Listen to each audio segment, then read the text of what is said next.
Cool. Yay. All right. Man. But this widow just pesters him to give her justice, and he's like, go away. And then finally he's like, fine, I'll just shut you up, I'll give you justice. So the point is like, hey, if this judge, who is not a great guy, can give justice to people, surely God will do it because he's good. So that's fun. 2 Timothy, that's an ordination installation text. We don't need that. So yeah, Genesis 32. Jacob. Well, I thought maybe you'd talk about itching ears. Oh. Well, I kind of touch on that in the sermon a little bit. So yeah, I give it a little bit of a glance. Good. But no, anytime Jacob comes up wrestling with God, I love that one because that's my jam. This is how I usually describe Christian life and the life of faith more than anything is you're going to be wrestling, doing a lot of wrestling with God. So I've preached this so many stinking times, and it's usually just kind of like, we wrestle with God, and I talk about what that means, and yay. But today I'm going to focus on two aspects of it, which I usually don't, which is one, when does the wrestling start, or when does the wrestling happen?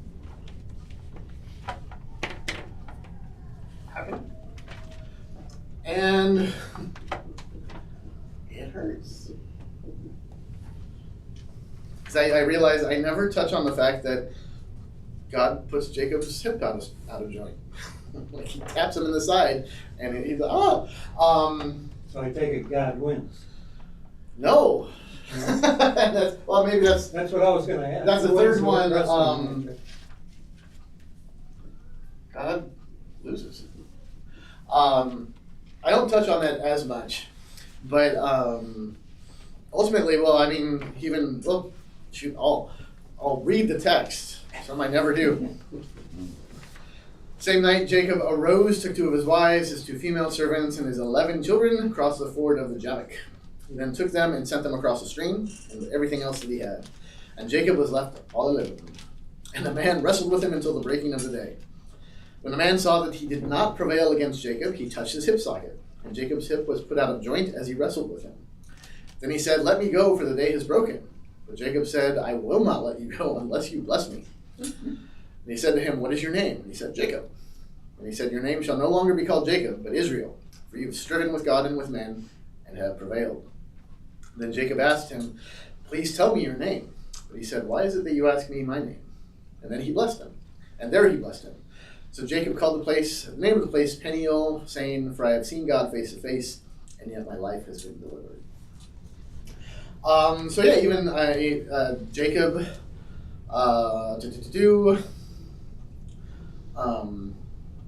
and God giving him a new name, he says, "You've striven with God and with men and have prevailed." So he prevails over God. And then, and God kind of gives in. Which, that's the easy part. Because this is very cross-related. How does God win our victory? By sending his son to die for us. So this kind of motif of God winning by losing, that's easy. That's the easy stuff. That's just Jesus. But yeah, it's interesting that he's seeking this blessing, kind of as this end goal. This is a bullseye. There we go. It's an arrow, right? He's looking at the blessing like, okay, I need to get this blessing. And then he's wrestling with God. And what we actually kind of see is that the blessing is actually in this. He's thinking of it in terms of this. Well, it's really in here.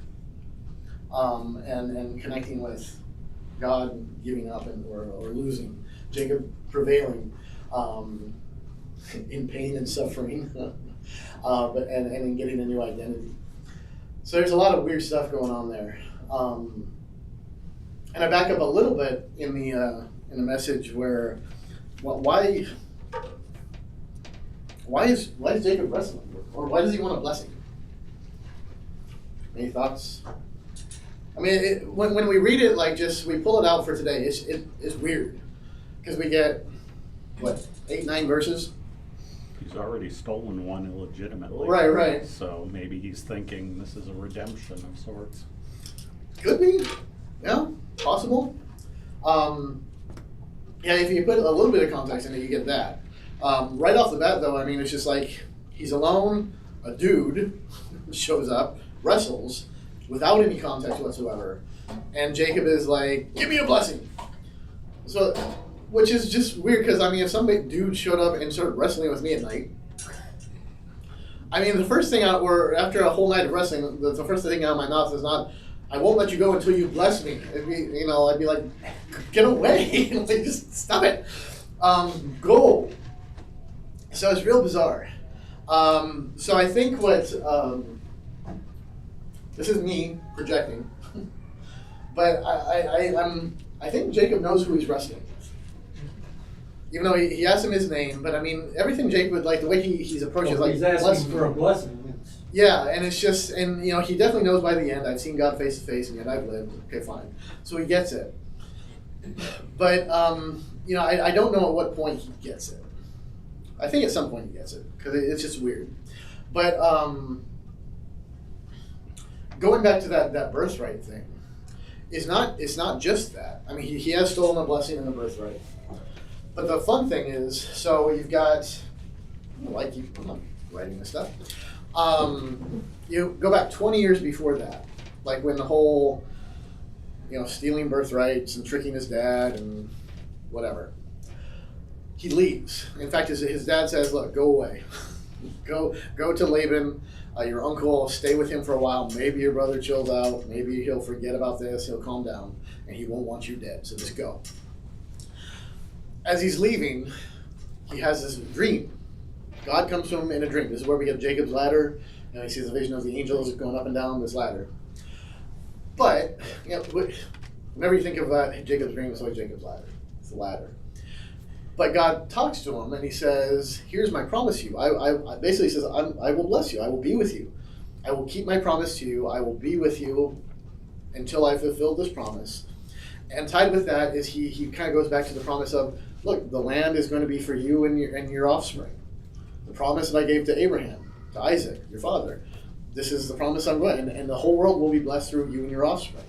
So he he goes to Jacob in a dream and basically gives him the promise of Christ. Through Jacob's offspring, eventually we'll get to Christ. It's how the whole world is blessed.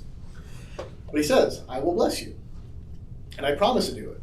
I will not leave you until you are blessed. And then he goes off in 20 years with Laban, and then there's the whole, I want to marry this daughter. Okay. The wedding night. You've given me the wrong one. Whatever. Okay. And then, okay, well, I'll work with you or work for you for so many years and then give me the other. Well, okay, 14 years go by. Okay, 6 more years. It's weird. And then there's the thing with the sheep. And there's a whole lot of, the whole thing with Laban is just wild. And it's all these ups and downs. So now he's coming back. He's coming back home. And he's afraid of Esau. Last thing he knows, Esau wants him dead. So he's coming back. And, the idea is, 20 years ago, God said he'd bless him. I will make all the world blessed through you and your offspring. Kind of echoes of when God told Abraham, kill Isaac. And God gave him the promise, through your offspring, through Isaac, the whole world will be blessed. Oh, and by the way, kill him. Sacrifice him to me. Where it's how is that going to work? Abraham is faithful. He's like, you know what? I'm not going to ask questions. If God says he's going to bless me through Isaac, he's going to bless me through Isaac. Even if I have to sacrifice him. Of course, God stops him, and we all know the rest of the story. So kind of in a similar vein, Jacob is kind of going through the same thing, except he's not as faithful as Abraham. Because at this point, he's like, okay, I'm fearful for my life. And so I'm going to send my whole family, my offspring, everybody away. So maybe that'll appease Esau. Or at the very least, maybe they can go hide and be protected while Esau kills me. So he's kind of left this idea that God is with him all the time, always, and that everything that he has is going to be blessed and preserved or whatever. So he's kind of at that point. And all of a sudden, God shows up and wrestles with him. So it seems to be like, okay, so Esau is, or Jacob rather, is really, he's so focused on like, but I want to get the blessing I want, not the blessing that you've told me I'm going to have, because he saw Esau's birthright, I want it. Esau's blessing, I want it. He sees Laban's daughter, I want that one. Oh, you get that one. So he's always like very keyed in on this is how I want to be blessed, and God's like, yeah, no, I'm going to bless you the way I'm going to bless you. And Jacob really struggles with that, and he wrestles with it, and it ends up hurting him. God hurts him in it, and God submits even and says, okay, I'll bless you, but it's not going to be. It's going to be with a new name, a new identity, and he actually gives him a new identity, which is Israel, which means essentially struggle, right? You struggled with God and man, and you have prevailed. Not in that you've achieved this, but you've prevailed in the struggle. You've maintained with God. You're still wrestling with God. So it's a weird kind of thing. Yeah. So could you say Jacob is the guy who argues with God? Sure. Okay. You do? Yeah, well, yeah, because the move, like, we don't wrestle with God like Jacob does. Yeah. Clearly, we don't have the whole, the match with God. But yeah, we wrestle with him in other ways. We argue, we complain, we go round and round, we disagree, we call him names, we whatever. We do all sorts of stuff, wrestling with God. And our hurt is not necessarily, well, it's not like, well, my knee kind of hurts. I don't think that was from God, though. That's just poor life choices. But we're hurt when we wrestle with God because, and I don't say this in the sermon because it's probably better saying the Bible say, because we have to be. I'm sorry? We have to be. We have to be hurt? Yeah, broken. Pride. When we wrestle with God, it's our pride wrestling. Because that's, if God says, like, this is how it's going to be, and it's like, well, no, that's not the way it's going to be. That's, when we start wrestling with him, because like, no, that's the way I want it to be. And God's basically, he takes the Job approach, like, who are you? Who are you to say how things should be? It's just he seems to be a little bit more patient with us. And he's like, all right, keep going. And we keep going around and around until we get to that point where, our pride has to be broken. We have to say, thy will be done. So our ego gets bruised, our pride gets broken. It's our sense of control. It hurts to lose control of things. It's very painful to not be able to say this is the way it's going to be and just let go. Sacrificing our pride even. So it's going to hurt. So where's the blessing? Where's the blessing? Jesus. Amen. That was easy. Give me a heart. And that's the thing. The blessing, and I don't think I say it really in the sermon. The blessing is kind of in that. The blessing is in the brokenness, which, all kidding aside, is bringing us into Christ, right? His brokenness on the cross. He takes on our sin and suffers it all. Our suffering with Christ. We are joined to him in his suffering on the cross. So when our pride is broken, when our whatever, our ego is broken. Our old Adam? What's that? Our old Adam, sure. He's put to death, right? So, yeah. The gospel, the salvation in that is not in like, ooh, I'm feeling bruised and beaten. It's like, well, because that brings us into this. The hurt reminds us, like, you know what? Yeah, I'm joined to Christ who suffered and died. Like, I have to give up control. I have to admit I was wrong. He had to die for it. Just like for Jacob, his hip. Well, it's like, what purpose does the hurt hip serve? It's a reminder. I mean, this is a guy who was running. He was running from his brother, and now he's like, like. Unfortunately, usually when you wrestle with God, he's gonna hurt you right where it's most, you're most sensitive. He's gonna get you right where you're like, ooh, ouch. That's the pressure point. That's the one that hurts. Does he ever restore? Say what? Does he ever restore? Sure, Jesus. Does he restore? I mean, again, ultimately through him. I mean, is Jacob fully restored? No, not until the resurrection. None of us are fully restored to the resurrection. But we're given that reminder and the hope that, no, we're brought into this. This is a weird one, and it's not necessarily a comfortable one, but I mean, I think that's kind of the point.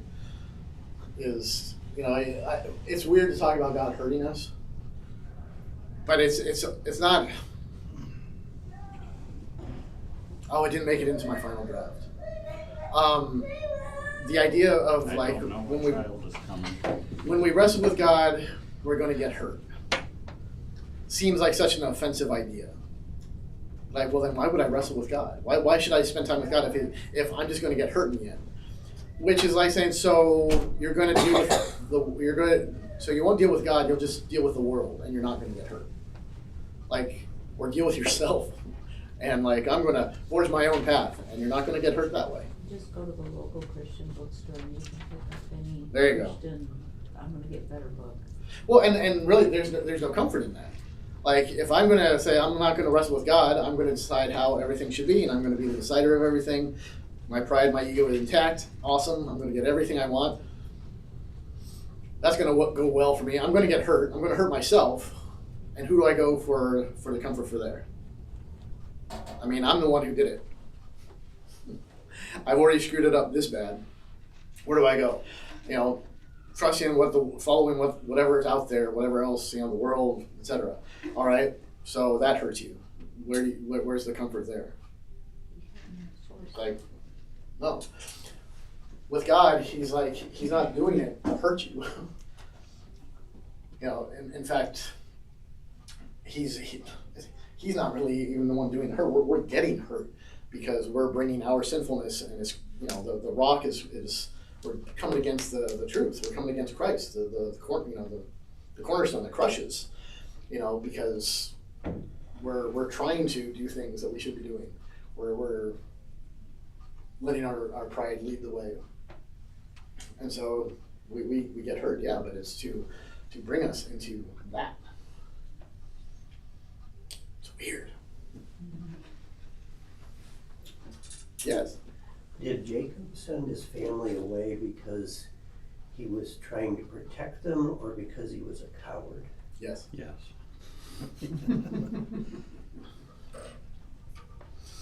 Yeah. Yeah. Did he send them ahead, like toward Esau? Do we know? I think.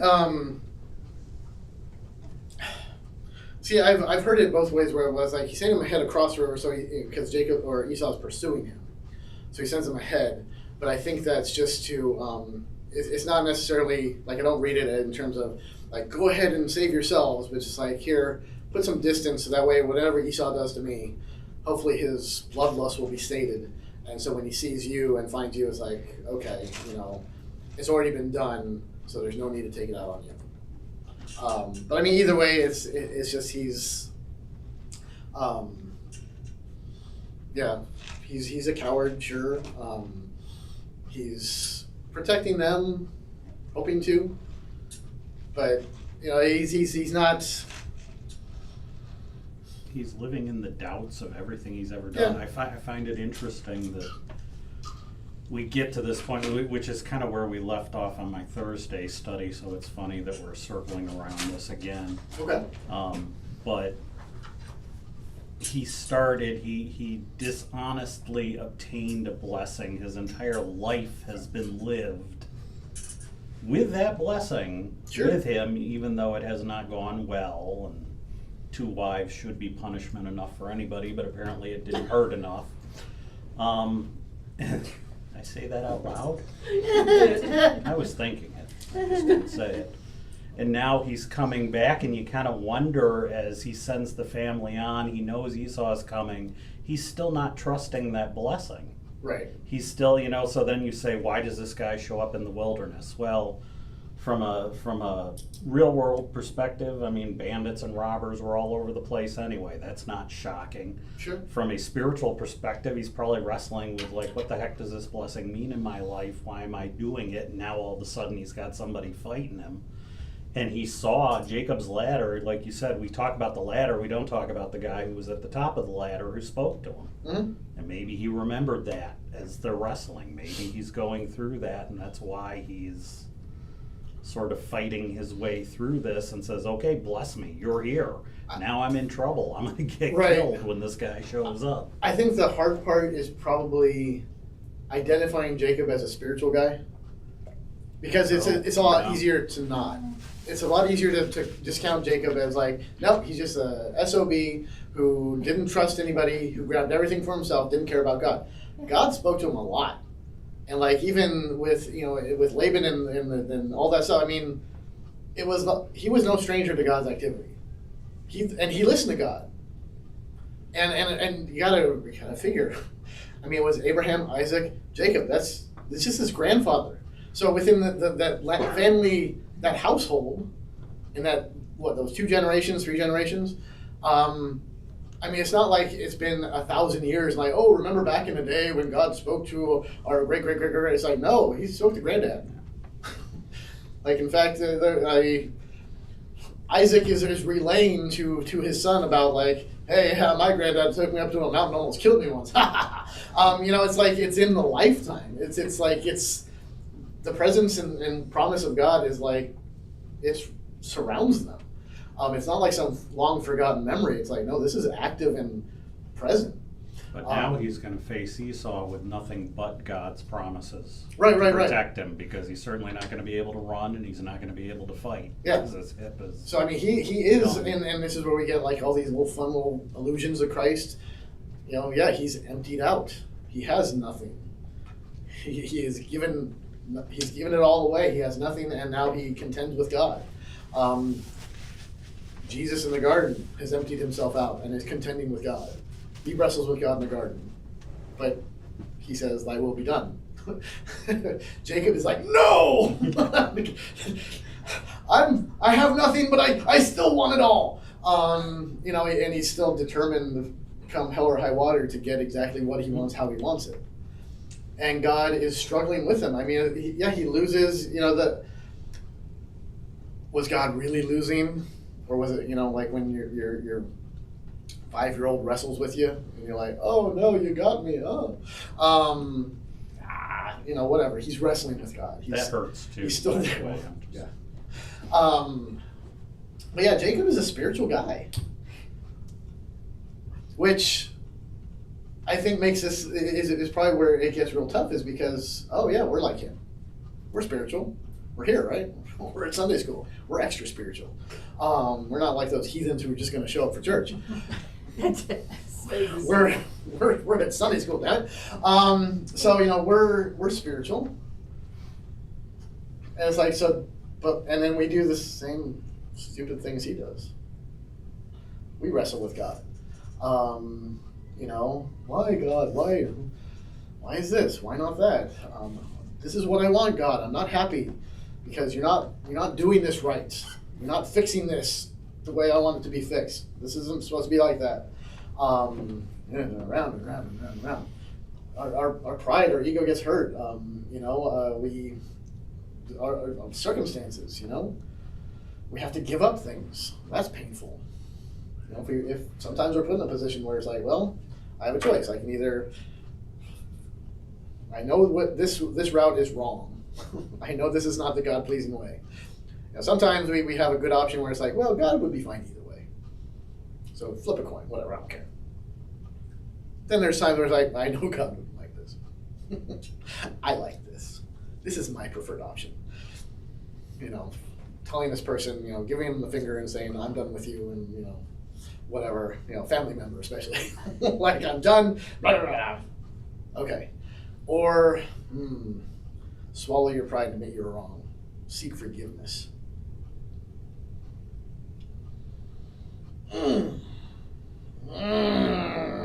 This feels better. This doesn't hurt. So that's the thing. This doesn't hurt. This feels good. This is that dopamine rush. You're like, sticking it to him. This hurts. This is like, oh. Now it's going to require work and effort. And you know what? I'm going to say I'm sorry, and they might not forgive me. At least not at first. You know what? This is going to feel good. I'm going to be done with them. I never have to see them again, ever again. This is what we're going to require months, years of reconciliation. And this, I know this is the God-pleasing route. Well, the funny part too is that Jacob kept having success after success after success. Hmm? With the little wife thing, sort of probably his only setback that he encountered. But they Two for the say that price when of he one. was with Laban, Bonus. Laban, that he continued growing, getting more. He had Oh, yeah. more animals, more people, more servants, more his Oh, time totally. was by all measured outcomes successful, and he's coming back successful. Oh yeah. Well, I mean, and we experience that in a different way. Shoot, you're doing things that you know, like, I should probably stop this. But you know, it's that whole, like, I just did that. Lightning bolt. Yeah. No lightning bolt. Hey, I'm not negatively affected by this. Yeah, that's I got away with it. I got what I wanted, and I wasn't punished. So what do? You just keep on. You keep on. And in our heads, we internalize that as like, oh, I'm winning. I'm living life how I want, and God is not saying a damn word about it. In fact, he seems to approve of it because he's like not giving me any struggle. He's not giving me any resistance. Boy, this is fun. and you literally have a come to Jesus moment. Oh yeah, and it all goes great until it doesn't. Life is great until it's not. In other words, we're our own Oh, worst no. enemy. What's that? We're our own worst enemy. Oh, totally, absolutely. Oh yeah, like the devil. He doesn't have to work hard. He's not even breaking a sweat. Yeah, it's crazy. But I mean it's such a weird. And the point I'm making in my sermon is like, this is such a weird story, and it's so odd, and it sounds bizarre. It's like, oh, this is like our daily life. I mean, honestly, when you get down to it, when you break it down to that kind of level of like, well, we do the things we want, we struggle until we get to that point where it's like, oh, now I realize, oh, I have to give up everything, or I'm left with nothing, and now where do I turn to? Well, I'm gonna shake it out of God. Like, give me what I want. And he's like, no, not unless you. The fun thing is, he's like, Jacob says, I won't let you go until you bless me. Probably not thinking like, give me a new name, new identity, whatever, but give me my stuff, whatever, give me prosperity like I've had. And God is like, well, no, I won't let go until I bless you the way I want to. Like, okay, I'll bless you, but my way. I'll give you the identity of one who struggles with God. Which is like, oh, fantastic. I'd rather have the identity of one who is blessed abundantly and richly through God with money Good help. and cars and houses. Don't forget good health. Health and Instead, you were granted Big B cups. Yeah. Yeah, my Big obsession is at odds with the good health thing. So I choose Big B. Early grave. Besides, I've always said, like, if Big B takes years off my life, those are just the ones at the end. Yeah. It makes sense in my head. Heather doesn't like to hear that. She's like, stop. But anyway, yeah, this is a weird, fun text because it's very uncomfortable and very on the nose. And like, yeah, it's not supposed to hurt. But the cross, I'm sure that hurt. You know how joy is one of the fruits of the Spirit? Oh, I thought you said Thought the same thing too. thought it was Joyce Schrader. I was like, wait, what? Have another drink. We must be on the same level this morning. Like, wait a second. Yes, yes. So is, and how Jesus endured the cross for the joy set before him. Right. Is the joy only set before us after this life? Or what is the joy Well, sure. in this Well, life? yeah, it's the now, not yet, right? But is it all the not yet? Or No. No, because we can experience joy now, but it's not full. And the joy is, so like in the now, we can experience joy in spite of the suffering. And even in the suffering. The not yet is experiencing joy because the suffering's gone. It's totally removed.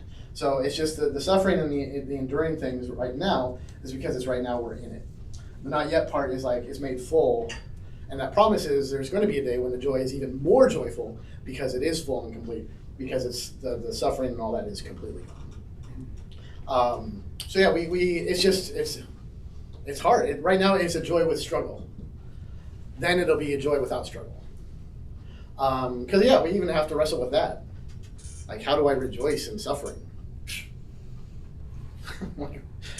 If you can like write that one down and do the 5 steps, publish that thing because you got a gold mine on your hands. But it's just you can't. I'm convinced you can't. It's not a formula. It's a cross. It's going through this stuff which doesn't make sense because we're struggling and it hurts. The one who we're appealing to loses. Like it goes against every inch of our natural inclinations. We want a God who wins, who doesn't give us pain, who gives us everything we want. God does none of that. But instead he brings us into the suffering of his son Jesus Christ on the cross. And so we find the joy in that. Like, you know what? He has brought us out of it. Not yet, a little bit now, but we find it here. And we have to go through that. And it's like, I don't want to. But even that is like, he brings us in that, because the I don't want to is just more of the wrestling. So the people, the Christians who mock you and say, oh, God, you're not living right. God's allowing you to suffer. You've got X, Y, and Z. You're not wealthy. You're not healthy. Someday at the end, in the not yet, we'll be able to turn and say, God was in control. Oh, you can say that now. Just Paul, I rejoice in the sufferings. I count myself blessed and worthy to have his sufferings. Were persecutions, that it didn't include health problems, because Jesus already took our disease. Well, I think the rock to the face was probably a health problem. That probably was part of it. Suppose he probably had a few concussions. Yeah, the time when he limped off from being stoned to death. Like, no, yeah, it's all part of it. Yeah, I count myself worthy to suffer.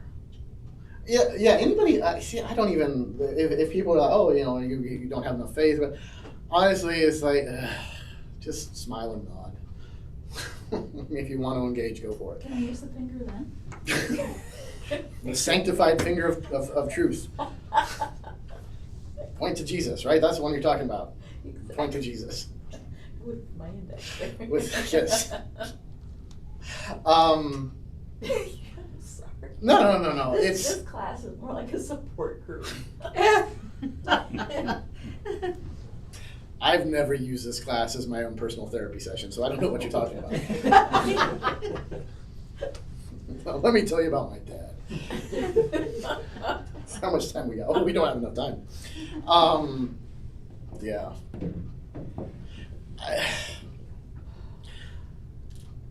I don't know. I mean, I don't know how you have the cross as the center of your faith. And Christians, that's the cross, right? It's the cross. Whether you're Pentecostal, Baptist, Presbyterian, whatever, Lutheran, Catholic, the cross is your Jesus Christ was crucified, died on the cross. Okay. Suffering. I mean, the very core is like he was perfect. He was great. He did everything right, and he suffered. we're screw ups. I mean, we're following way behind. And it's,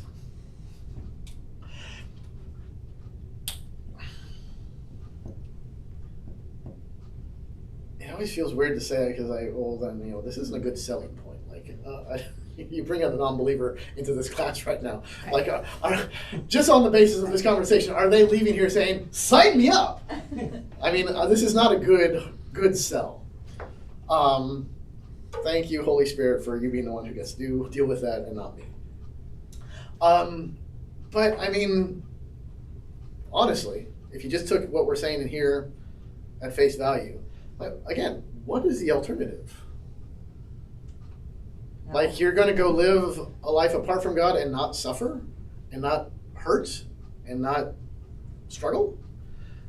I mean, we're not saying anything that is not, that other people don't experience. I mean, there's nobody in this world who is like, you know what, I'm doing pretty good. I've never had this kind of, I don't sorrow, I don't suffer, I'm not afflicted. Like, man, that's okay. Denial, awesome.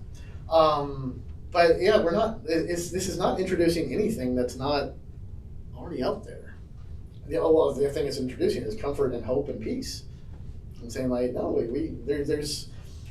Well, it introduces the fact that God is real and that there is a purpose in the suffering and that there is a Absolutely. purpose in the blessing.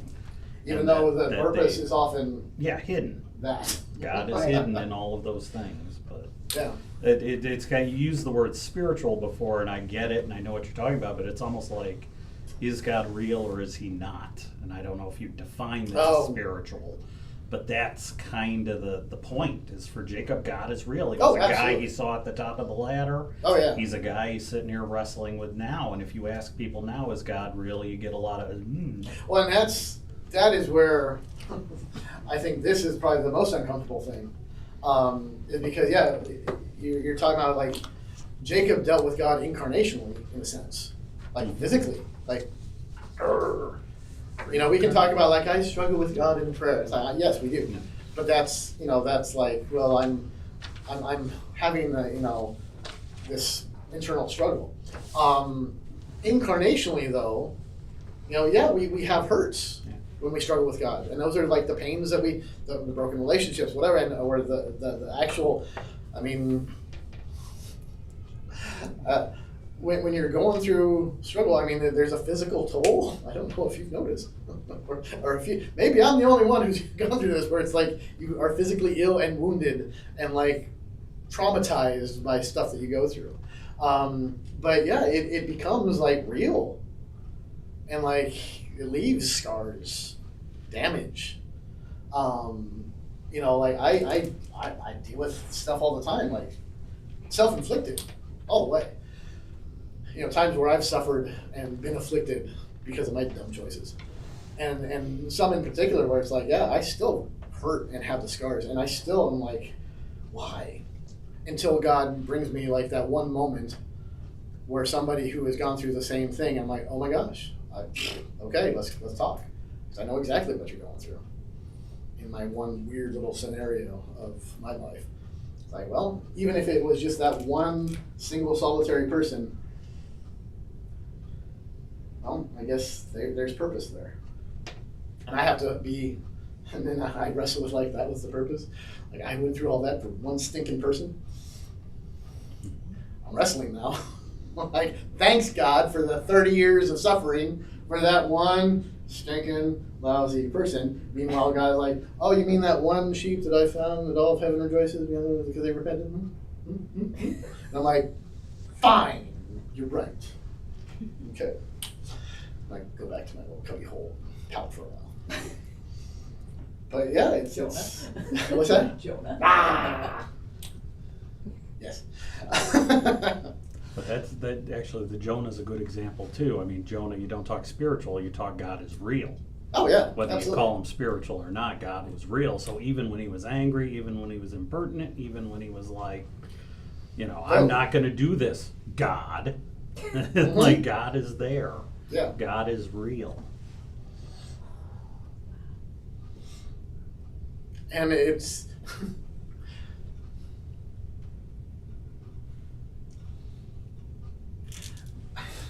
I mean, well, nothing tells you that God is real more like when it hurts. That gets our attention.